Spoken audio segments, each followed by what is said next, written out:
In today's video, I want to guide you on how to insert tables into an existing project on Microsoft Word or Microsoft Office.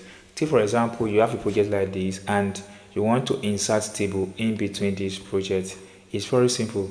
Let's just continue. So come over to this place, then click on enter.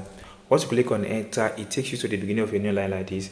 Then come over to this insert button, then click on this arrow, then click on this to insert the table. So this has to do with the kind of table you want to insert.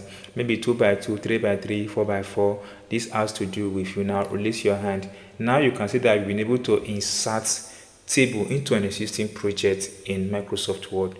This is very simple, right? Now in case you don't want to do this, but you want to insert a particular number of row into that without adding any, again, it's very simple. Come to this place, make sure your cursor is at the place you want to insert the table, then click on insert button, click on this arrow, then click on insert table here. Once you click on insert table, now you want to make it 4 column by 7 row, so you need to make it like that, then click on OK. Now you can see that it is now in 4 column by 7 row. You can see this is very simple and easy.